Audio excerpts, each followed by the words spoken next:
Obrigado, Eliúde, a Regional do Espírito Santo. É sempre um prazer, uma honra estar aqui, particularmente convidado por um amigo, uma pessoa que eu tenho muito respeito.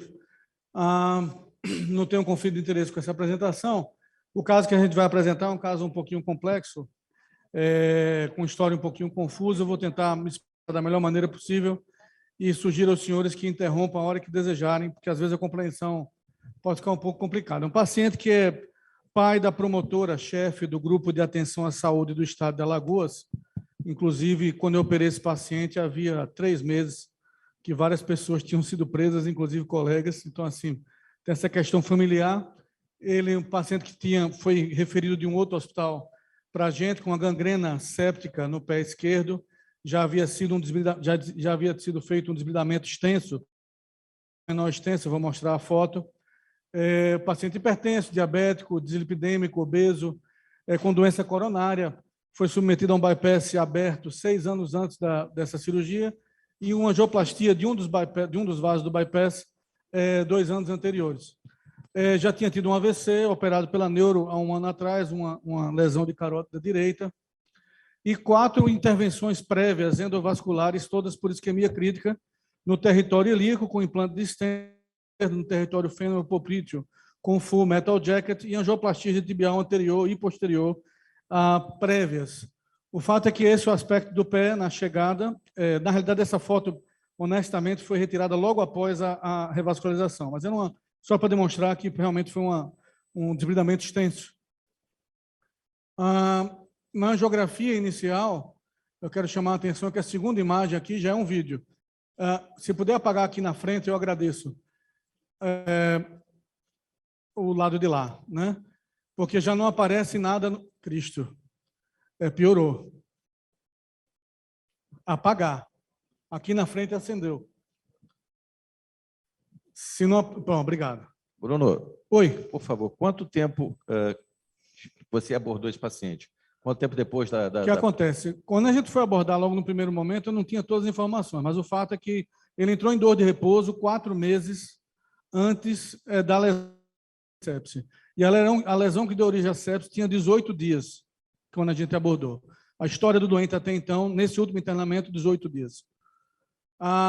Um full metal jacket, aparece alguma coisa de fibular com oclusão e reaparece uma fibulazinha com alguma coisa de tibial posterior nessa região. Então, a primeira pergunta que fica para a gente, eu gostaria de fazer para a mesa, é assim: com a lesão desse porte, não é? E com oclusão desde tão alta, da aorta até praticamente o pé, qual seria a preferência de abordagem dos senhores e, eventualmente, se os senhores escalonariam, não escalonariam, tentariam abrir algum segmento em particular ou, eventualmente, teria alguma artéria-alvo que norteasse os senhores nesse primeiro momento? E aí está aberta a plateia também. Eu sempre tento começar pelo mais simples. Tentaria pela femoral, tentaria recanalizar a femoral, não via contralateral. Acho que a opção de um acesso contralateral, já que o stent está ocorrido na ilíaca comum, talvez fosse uma boa opção. Não sei se eu teria torque para chegar lá embaixo, mas tentaria com acesso contralateral inicialmente. Então, compartilho também da mesma conduta. Pronto, as questões, obrigado. As questões que se fizeram ali, será que a gente tem torque, como o Júlio falou, para vencer essa lesão intra-stent no contralateral? Será que dá para vencer? Né? Então, a gente pensou se entrava por cima, mas a filosofia nossa é a de vocês. Sempre keep it short and simple. Tentamos manter, já estávamos com acesso contralateral, tentamos, então, fazer esse step by step e ver o que é que dava para abrir naquele primeiro momento. Paciente muito idoso, muito doente. A gente, inclusive, partiu da ideia que se eu conseguisse abrir até a poplite e tivesse fluxo para baixo, eu parava quieto e esperaria mais uns 2, 3 dias para tentar ver o que acontecia, né? Mas o que já tentou, e aí isso que a gente colocar, né? Mais ou menos o que a Cristina colocou. É você tentar a ferramenta correta para o caso correto e da forma, né? Então, aqui a gente tentou fazer, como vocês estão vendo aqui nessa conta do stent ali perto a gente não conseguia ficar intraluminal, poncionei o stent para cima, fizemos uma técnica de balloon push technique, né, para ajudar a vencer a lesão e voltar para uma luz comum, como a gente está vendo do esquerdo, isso na tentativa de recanalizar primeiro o eixo aortofemoral.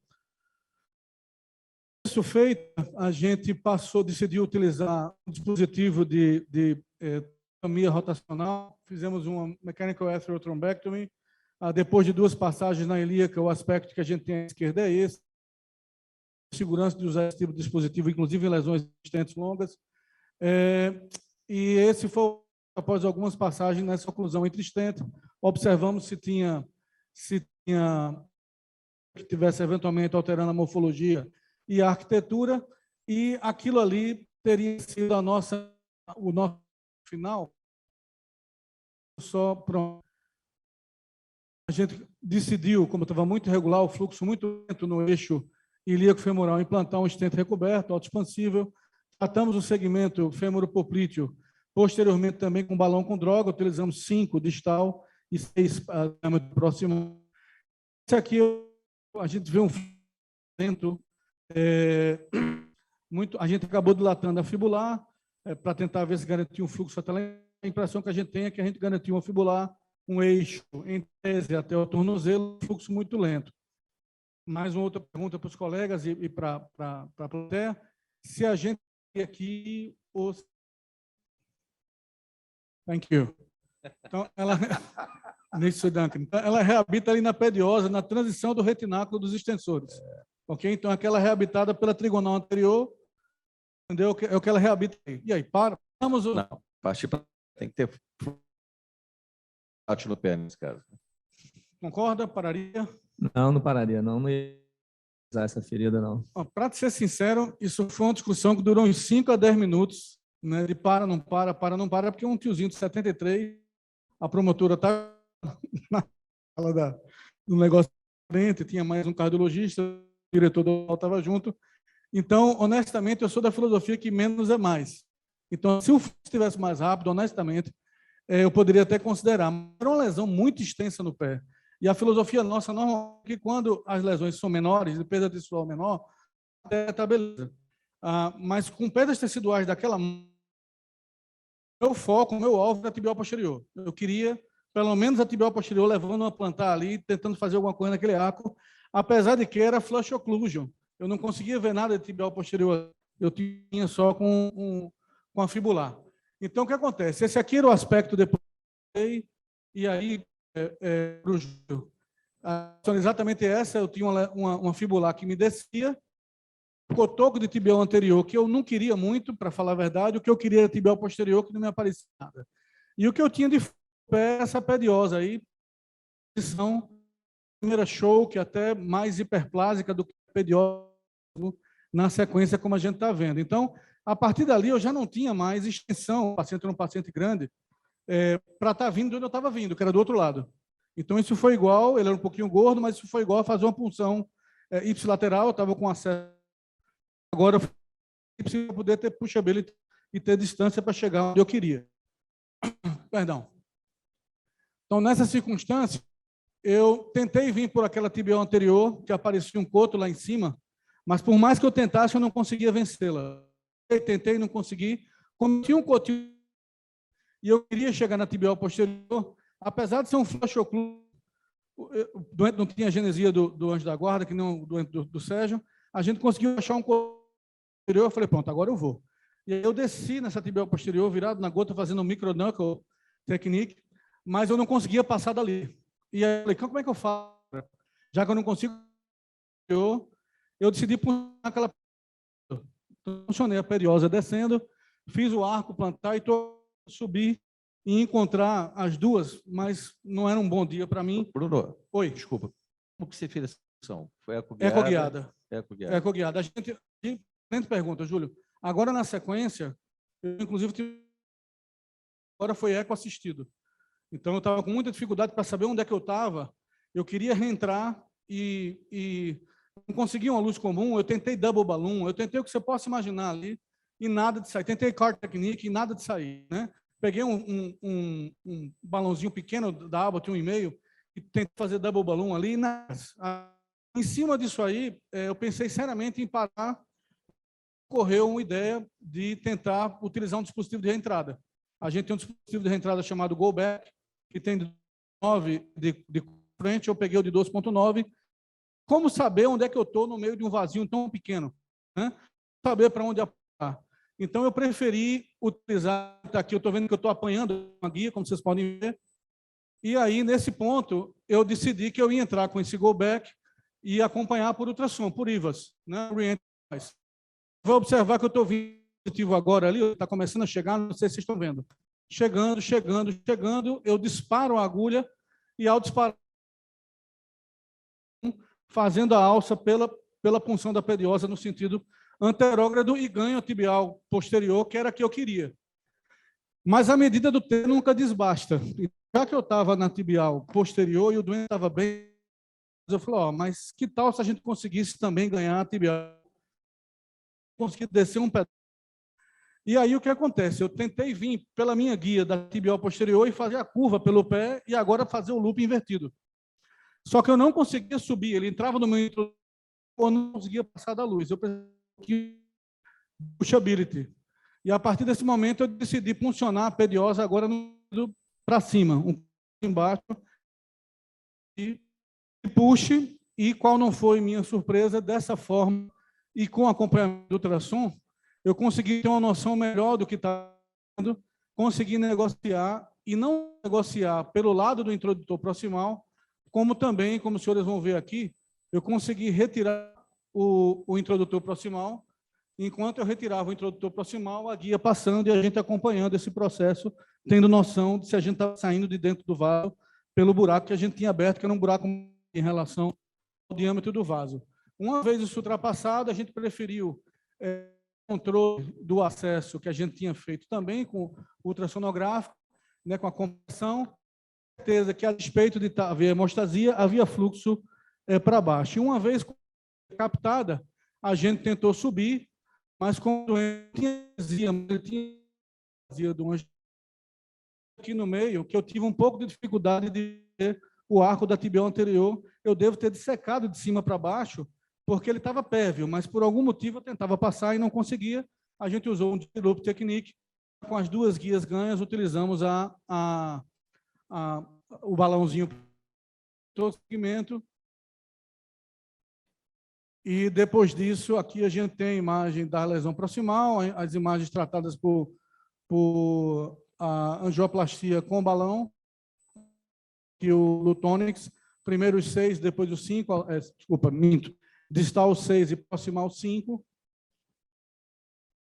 E aqui o aspecto após o plantar loop technique da revascularização. E vocês percebam que eu não sei se der para perceber aqui, que eu não fiz loop, deveria, né? Eu acabei fazendo via choke, a primeira choke, mas foi o suficiente para garantir do dedo. E, para ser sincero, a impressão que eu tenho, eu gostaria de ouvir a mesa, é que a perviedade disso ia durar muito pouco, e aí, apesar de eu ter um fluxo relativamente rápido, como a lesão era muito longa, eu falei, a gente já estava mais ou menos com 3 horas de procedimento aqui, era um senhor de 73 anos, com todos os comemorativos, e estava fazendo o procedimento com sedação. Então, dá para imaginar que o paciente não estava confortável, já estava se queixando bastante, por mais sedação que fizesse, era absolutamente incômodo pelo tempo. E a gente optou aqui por parar e ver. Eu não sei se os senhores tentariam. Acho que você, brilhante, Bruno, você utilizou todas as técnicas disponíveis, esse acesso anterógrado, depois você fez um acesso retrógrado, e com esse arco aí eu estaria extremamente satisfeito. Eu não faria absolutamente mais nada. Eu não sei, você utilizou balão farmacológico na infrapatelar? Qual foi a tua opção? Não, Júlio, excelente pergunta, cara. O que acontece é assim, eu usei balão farmacológico acima do joelho. Se me perguntar se eu sou simpático, pronto, já acabei de ser subjetivo, né? Porque simpatia não é bem... Mas se eu sou simpático ao uso do dispositivo de droga para baixo do joelho, eu acho que ainda são dados para corroborar isso, a gente não está no nível que está acima. Eu, inclusive, acho que acima do joelho, uma das posições que cabia a nossa geração tomar era uma postura um pouco mais firme junto às operadoras de saúde. Do ponto de vista de trabalhos randomizados, duplo cego, enfim, o Randomized Control Trial, você tem nível A, e o último consenso da Sociedade Europeia, que já tem 2 anos, trata como lesão não longa, lesões até 25 centímetros. no segmento femoropoplito. E para essas lesões não longas, ele recomenda como abordagem, quando possível, é o balão com droga. Então, a gente sabe que, eu estava conversando com você em off, que eu tive num evento da cirurgia cardíaca e da cardiologia, e a cardiologia dizendo que precisava voltar a funcionar, porque nos Estados Unidos a questão de novas tecnologias levava 3, 4 meses, na Europa 3 meses, e o absurdo é que no Brasil, na cardiologia, levava 3 anos e 9 meses e a gente não aprovou uma nova tecnologia do SUS. Né? Então, a gente, pelo menos para o SUS, brigar por um suporte, uma guia e uma agulha dedicada, o nosso insucesso pela via anterógrada de 25% para 4%. E treinar, né? A turma para fazer isso com liberalidade. E do ponto de vista da saúde, não dá para abordar, eu, sinceramente, focaria no balão medicado. Se você chegou na Itália, chegou hoje em Leipzig, os caras estão fazendo tese de mestrado, doutorado e publicando paper, arrolando paciente, para dispositivo de dor de droga no pé. Então, esse balonamento é muito longo, extensas, com risco de postergar um mês, seja, às vezes é a diferença de uma lesão cicatrizar, de não dar tempo e você ter que reabordar. Então, se eu tivesse a condição ideal, o balão com droga, honestamente, hoje eu utilizaria. Bruno, se você me permite, você está num ponto que a gente vai fugir um pouquinho da apresentação. Quanto tempo a gente tem para finalizar a mesa? Mas isso que você falou é importantíssimo. A gente hoje no Sistema Único, faltam 9 minutos, a gente vê no Sistema Único de Saúde, cardiologia, caríssimo, um dispositivo de alto, não positivos, como você acabou de citar, para você fazer um acesso distal razoável. Então, cabe não só a incorporação de novas tecnologias, como também a questão do honorário dentro da saúde suplementar e no SUS. Nós tivemos gente presente visitando lá a casa do Arthur Lira, o presidente da Câmara, e um pedido junto a membros da Frente de Medicina para temporada CBHPM no SUS. Absurdo que se ganha, né? Hoje a gente discute a questão do aumento do tempo de residência em cirurgia geral, 3 anos, mais 3 de vascular. Então, a gente está falando muito qualificação, quando ele cai no mercado, então é uma vergonha. Isso. Então, acho que a gente tem que ponderar um pouquinho esse tempo de qualificação. Nossas residências precisam muito, e a sociedade, sim, né, CFM e fundamentar tem que brigar por isso. A gente está falando de vidas, então a gente não pode mais ter esse disparate tão grande entre a saúde pública e a suplementar. Isso é uma vergonha. Você conseguiu fazer um caso desse brilhantemente, né? Se esse caso talvez fosse paciente do SUS, você teria esse acesso? Não teria. Não. Então, são 2 medicinas, 2 realidades, e nós somos, acabamos, a gente faz parte dessa decisão. Não, e o mais a decisão caro, é nossa, né, Bruno? No o final, mais caro, né? que eu gastei aí, Júlio, perdão, por exemplo, o mais caro que eu gastei aí foi o quê? Um stent recoberto lá em cima, né? Usei um stent recoberto da Lutonix, da Bard, e usei um balão com drogas, esse procedimento inviável de um caminho só.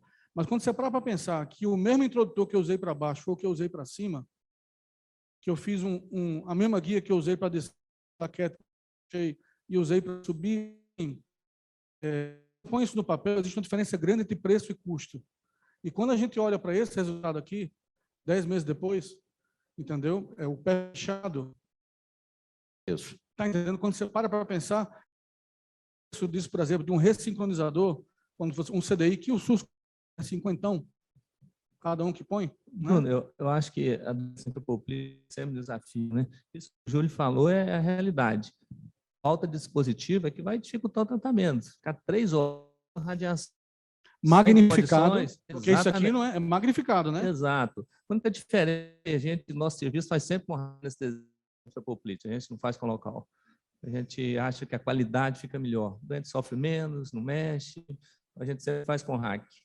E os resultados são razoáveis. Mas outra pergunta, centropoplite, seu follow-up, esse paciente seu, fecha com quanto tempo, em média? Porque o nosso resultado aqui não é tão bom. Porque o doente fica muito ruim, né? Não, eu acho que aí que você viu, não, talvez para todo mundo, né? Então, que atende aqui lá para cima do Canadá, lá no Nordeste, o que chega ali. Um caso caricato, muito 3 dedinhos, 4 dedinhos. A gente tem seguido, por questão de estudo local, tem tentado seguir todos os pacientes. Eu perco 1/3 deles, né? E esse 1/3 tem aumentado, que eu estou começando a receber pacientes e de ser. E esses, particularmente, eu perco 2/3 a 70% dos doentes eu perco. Mas eu tenho seguido de 60% a 70% dos doentes. E quando a lesão ainda está de 5, não é perda normal, com médio, 8 pontos, alguma coisa mês, para poder fechar. Entendeu? Mais 4 minutos aí, gente. Tem alguma pergunta? Forma. O plenário vai fazer o documento? Nesse caso aí, você cogitou em algum momento? Se você não tivesse disponibilizado esse material, conseguiu? Eu esqueci de passar um detalhe, você me desmoralizou agora. Ele não tem veia, por causa das pontes. Então, Simples eu não assim, né? Perdão, eu devia ter falado isso no começo. Mas ser bem quando eu do doente, eu falei, não, aqui no máximo, se precisar da artéria com local, ainda sai. Para fazer um aí, eu ainda pensei em abordar a femoral comum com local, fazer uma da artéria e me dar acesso tanto para cima quanto para baixo. E não vim pelo lado contralateral. Quando eu vi aquela lesão, eu falei, rapaz, eu não vou conseguir vencer aqui, considerei a possibilidade de abrir, fazer uma da artéria e ir para cima e ir para baixo. Mas aí, como colega, deixa eu dar uma tentadinha aqui, porque quem tem fé vai armado. Aí eu dou uma cutucadinha e ver qual é. A guia foi onde eu queria, meio fora, mas já começa. Aí, você já conhece. Eu acho que os dispositivos dedicados lógicos realmente mudam o resultado. Você tem uma obviedade que é, sim, importante para fechamento de lesão. A nossa tese de doutorado foi sobre a restenose intramural, mas que resultados comprovados, né? Então, a nossa tese foi em cima de 3 anos de seguimento. Nós, entre resultados realmente muito bons, e a gente tem que ligar para, no primeiro procedimento, a gente ter ele disponibilizado em sala. Eu acho que essa tem uma luta, porque tem a gente não pode aceitar simplesmente uma negativa de um auditor que negou o seu balão farmacológico. A gente tem que pagar por isso também. O Ronald tinha me falado que às vezes os auditores testam nossa resiliência. E eu concordo, às vezes ele pega para ver o que responde. Um último ponto é o seguinte: você citou a cirurgia. Nesse caso aí, a cirurgia endovascular. Brilhante apresentação, como sempre, um caso desafiador e com resultado maravilhoso. Parabéns. Parabéns.